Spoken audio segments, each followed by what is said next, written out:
Bom dia, sétimo ano, boa tarde, boa noite, tudo bem com vocês, gente? Professor David aqui, tá? Vamos iniciar mais uma aula de artes, tá bom? Vamos falar hoje sobre o pontilhismo, tá bom? Continuar falando sobre o pontilhismo.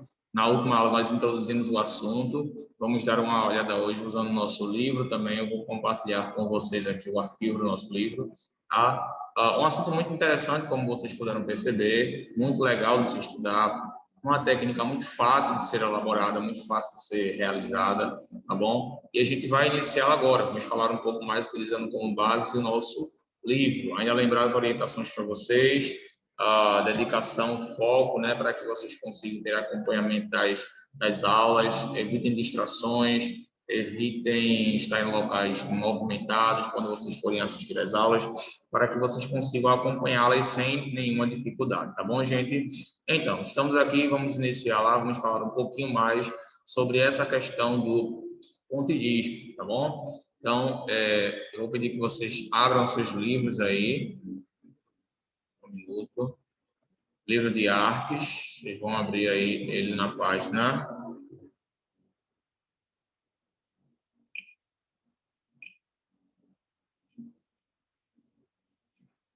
Página 18, tá? A gente vai começar a falar um pouco sobre os movimentos e as linhas e a gente vai passar para o pontilhismo, tá bom? Enquanto vocês pegam o livro de vocês, eu vou colocar o cabeçalho da escola aqui, tá bom?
Então, página 18, pontilhismo, tá bom, gente? Bom, antes da gente olhar, deixem aberto aí, por favor. Eu queria mostrar para vocês o slide aqui, ainda falando sobre a questão do pontilhismo, tá bom? Deixem aberto, por favor, o livro de vocês nessa página, que eu já solicitei, e prestem atenção nesse slide aqui, que eu vou compartilhar aqui com vocês, tá bom? Pronto.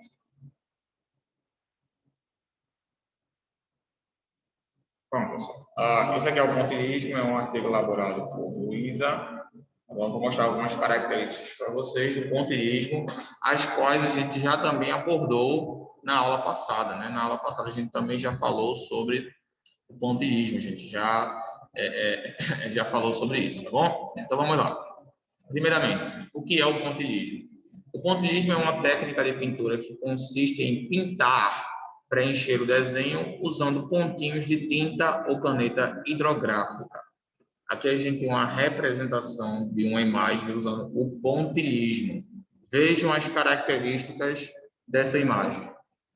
Percebam que, apesar da gente conseguir entender tudo, né, a gente conseguir analisar a pintura, aparentemente é um homem tocando um violino e uma criança tocando tocando piano. Mesmo, apesar de ser pontilhado, a gente consegue entender. A gente vê que é um desenho feito a pontos, minúsculos pontinhos, uns próximos aos outros, causam essa impressão de uma imagem completa. Então, aqui é um exemplo, uma técnica de pontilhismo, que é um pontilhado. Ó. A gente pode realizar isso de caneta, caneta de tinta, né, ou caneta hidrográfica. Com ponte de tinta, eu acho que ainda talvez fique uma composição melhor. Dependendo do pincel que for utilizado, a composição ela fica melhor. Beleza, vamos lá. Como surgiu o pontilhismo? O pontilhismo ele surgiu na França, em meados da década de 1880, como um movimento pós-impressionista. Então, pessoal, o pontilhismo ele é um movimento pós-impressionista, tá? É bom a gente esclarecer isso. Ele foi como se fosse um movimento artístico surgido aí na França e tem como movimento artístico o pós-impressionismo. Então, que a gente vai estudar isso também. A gente vai estudar o impressionismo, o pós-impressionismo. Sendo uma reação aos próprios impressionistas. Trata-se de uma técnica de pintura em que o artista faz desenhos e representações usando pequenos pontos ou manchas, pontos próximos aos outros ou manchas, dando ao observador um efeito óptico diferente da pintura convencional. Os dois principais artistas dessa modalidade foram os franceses Georges Seurat, de 1859 a 1891, e Paul Signac, 1863 a 1935, que aprofundaram as pesquisas impressionistas quanto à percepção óptica, isto é, o modo como os objetos são vistos. A gente analisou algumas características desse desenho pontilhado e a gente pode citar e elencar algumas, como, por exemplo, no desenho pontilhado, nós temos vários, literalmente, pontinhos, tracinhos, né? E dependendo da posição desses pontos, dependendo da sua posição, eles podem dar uma tonalidade maior ou menor ao desenho. O desenho ele pode ter uma tonalidade maior, pode ter uma tonalidade mais forte ou menor, né? Dependendo da quantidade de pontos próximos aos outros que tiver. Se você coloca pontos muito próximos uns aos outros, a imagem ela fica com uma textura mais forte, uma tonalidade maior. Já se você separa e coloca os pontos um pouco mais separados, essa tonalidade ela não fica tão alta, ela fica menor. O meu exemplo aqui a gente percebe que ele usou pontos separados. Ó. Em alguns casos, ele usou pontos juntos, como, por exemplo, aqui para realizar a perna. Ele usou uma tonalidade maior, ele colocou os pontos uns próximos aos outros. Já aqui, por exemplo, na roupa, ele não utilizou essa tonalidade. Ele colocou um pouco mais separado, dando uma impressão de algo mais leve, sabe? Uma tonalidade mais leve, mais clara, tá bom? Pronto. E aqui falando sobre esses artistas que aprofundaram um pouco mais os estudos sobre essa questão óptica, que é a questão relacionada a como nós enxergamos, como nós vemos as coisas. O interessante dessa arte é que ela gera uma ilusão de ótica. Quando você junta esses pontinhos, no começo eles parecem não ter nenhum significado, não representam nada. Com o tempo eles passam a gerar uma representação óptica. Pronto. Georges Seurat, um dos artistas que foi mencionado aqui, Georges Seurat. A obra dele, Um Domingo à Tarde, na Ilha de Leyte, Grande Jet. Tudo isso aqui foi feito com pontilhados, como vocês estão vendo aí. Tudo isso feito à medida dos pontos, como é possível perceber. Vejam que em alguns casos ele destaca mais, por exemplo, aqui na camisa dela ele colocou pontos muito próximos uns aos outros, já aqui nem tanto, tá? Isso daí representa justamente essa questão da tonalidade. Quanto mais perto um dos outros os pontos estiverem, mais tônica a palavra fica. A imagem fica. Um domingo à tarde, uma paisagem, algumas pessoas aproveitando um domingo, observando talvez o sol se pôr. Ok, muito bom.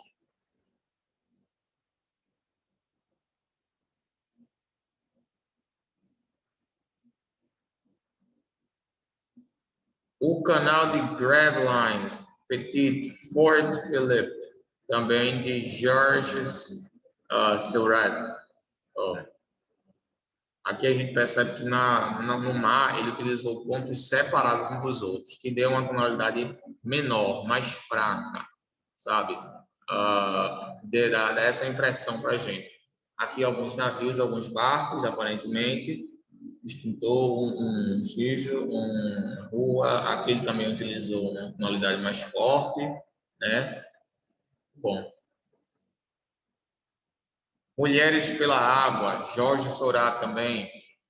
Mulheres pela Água. Nesse caso, a gente já percebe que ele também utilizou uma distorção. Ele utilizou pontos bem mais separados, fazendo com que a imagem ela não ficasse tão nítida ao nosso ver, a nossa perspectiva.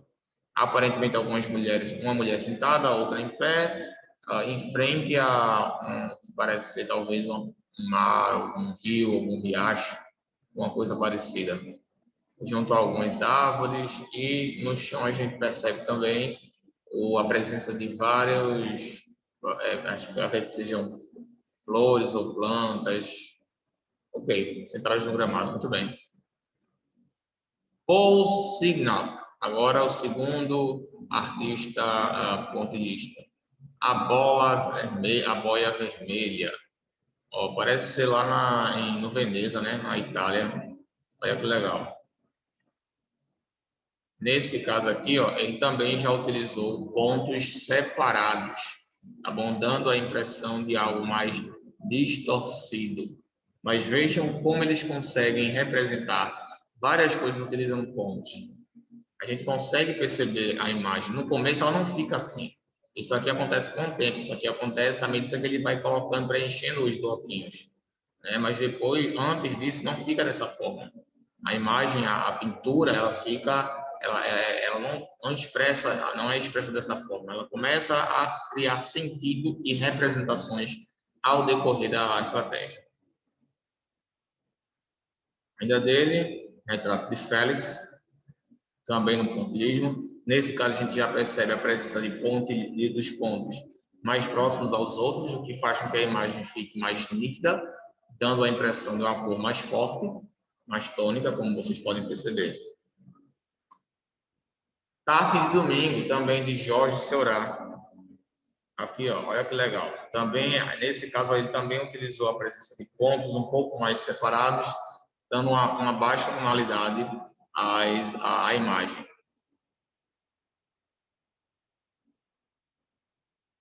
Isabelle Thierry, como a gente já viu, né?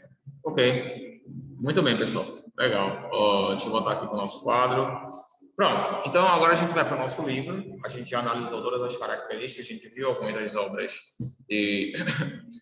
dos principais artistas, Georges Seurat, Paul Seurat, pontilhismo. E agora a gente vai voltar aqui para o nosso livro. Tá? E para vocês abrirem aí na página 16, né? 18. Pronto. Então, vamos aqui na página 18.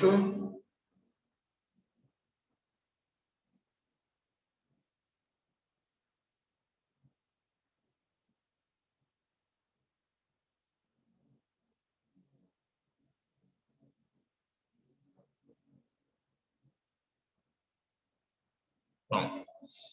Construindo formas e imagens com os movimentos da linha. Pronto. A gente ainda no segundo capítulo aqui, tá, pessoal?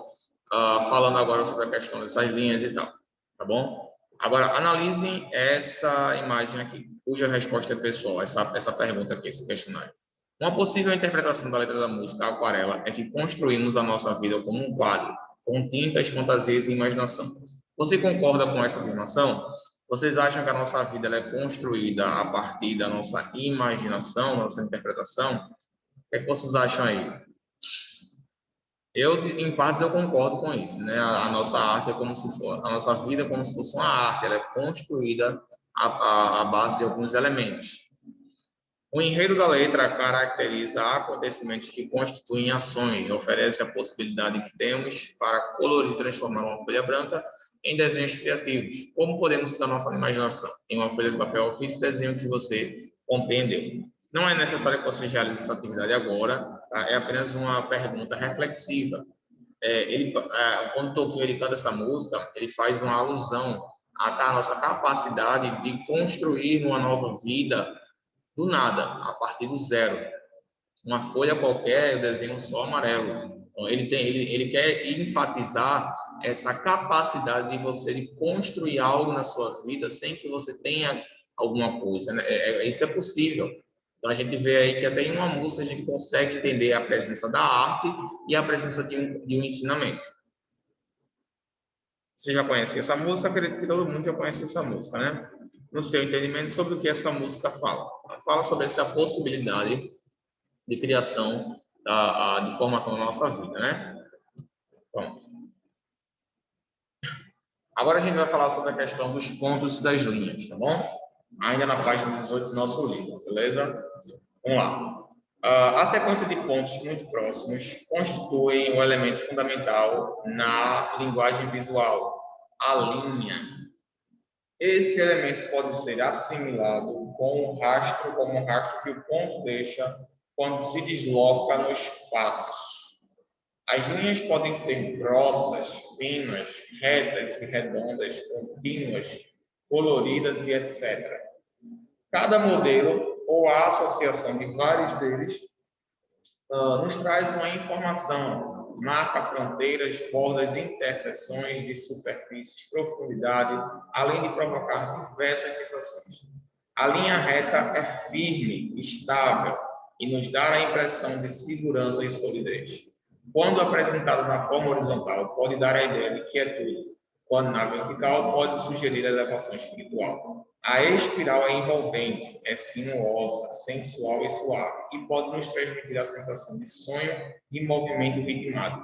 A curva dá a impressão de dinamismo, enquanto a linha poligonal ou quebrada tende a nos passar o sentimento de agressividade e raiva. Dessa forma, mesmo sem sombras, cores ou palavras, os desenhos podem passar sentimentos, ideias ou mensagens pela forma das linhas escolhidas para representá-los. Para entendermos melhor, você irá observar a seguir desenhos compostos apenas por linhas e que estão presentes no nosso cotidiano.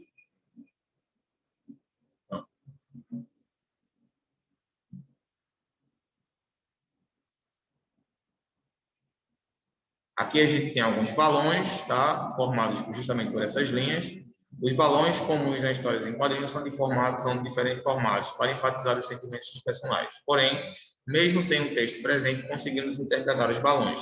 Isso acontece porque a linha que desenha o balão também nos passa ideias e sensações. Aqui, pessoal, é como se ele estivesse tratando da linguagem não verbal. A possibilidade que uma pequena linha, um pequeno traço, ele tem de nos passar algum tipo de sentimento. Tá bom? Aqui ele enfatiza, ó, mesmo sem um texto presente, conseguimos interpretar os balões.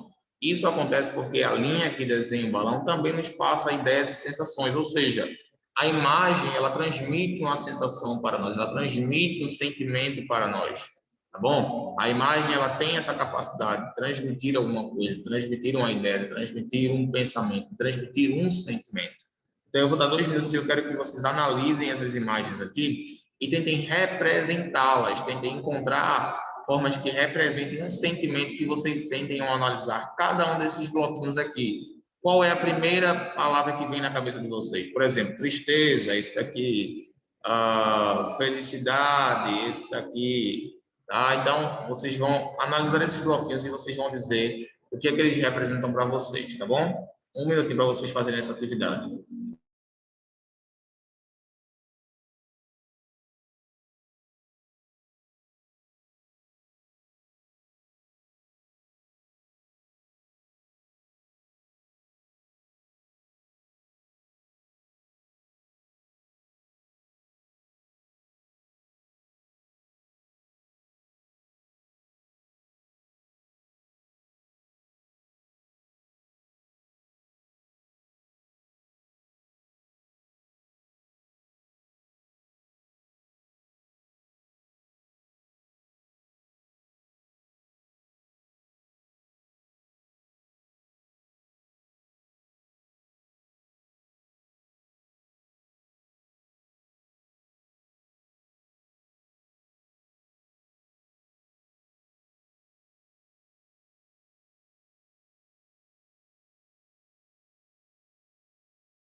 E aí, pessoal, qual foi o sentimento que vocês tiveram aí?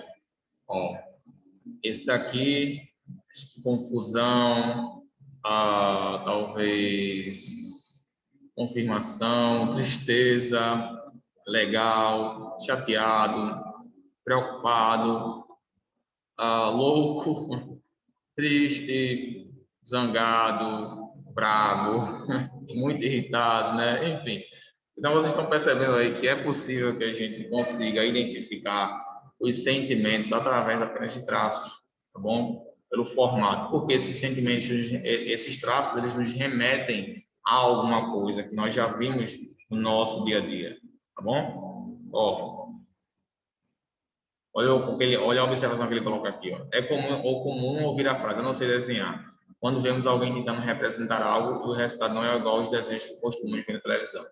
Nas revistas e nos livros. Nas revistas e nos livros. Porém, é possível representar o mesmo objeto em diferentes estilos de desenho. Cada pessoa pode desenvolver o próprio desenho dentro do seu estilo. A linha é um dos elementos do desenho capaz de representar o estilo de um artista. Então, não existe isso de não sei desenhar. Você não sabe fazer um desenho igual ao dele. Isso é diferente. Não quer dizer que você não sabe desenhar, tá? Mas a questão é a seguinte: você não sabe, você não consegue representar daquela forma, mas você sabe fazer o desenho, tá? Você só não sabe fazer um igual daquela pessoa. Então, essa questão de não sei desenhar, ela não existe, tá bom? Bom, passando agora para a página 20, vocês vão responder essas perguntas aqui, tá bom? Pronto. Ó, observe abaixo uma das produções do pintor e artista gráfico Paul Klee e responda as perguntas com atenção em seu caderno.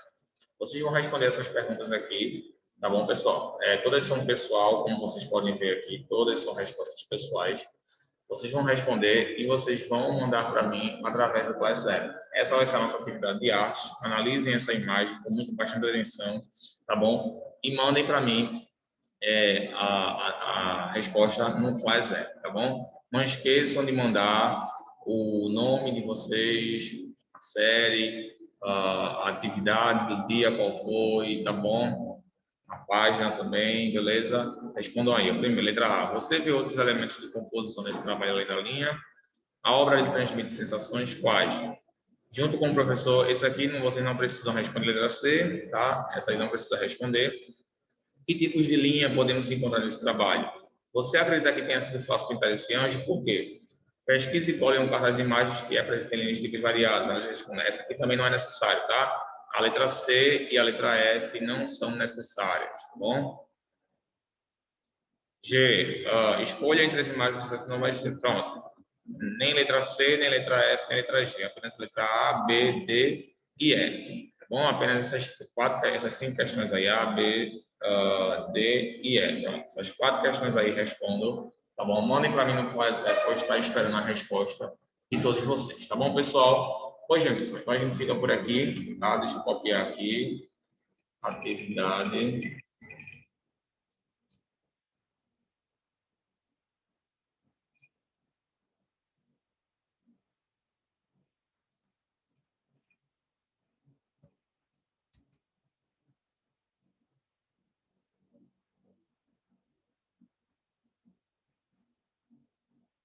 Pronto. Atividade, página A, B, D e a página perdão. Questão A, B, D e E, tá bom? Essas são as questões que vocês vão responder e na semana que vem eu vou corrigir aqui com vocês. Mandem para mim no WhatsApp, tá bom? Qualquer dúvida que vocês tiverem, estou à disposição para os ajudar. Beleza? A gente fica por aqui, pessoal. Tenham uma ótima semana, bom descanso para vocês, fiquem em casa, que a gente possa voltar o mais rápido possível, tá bom? Até a próxima. Fiquem com Deus e vejo vocês na nossa próxima aula semana que vem. Qualquer dúvida, pode ir lá no WhatsApp. Tchau, pessoal. Até a próxima.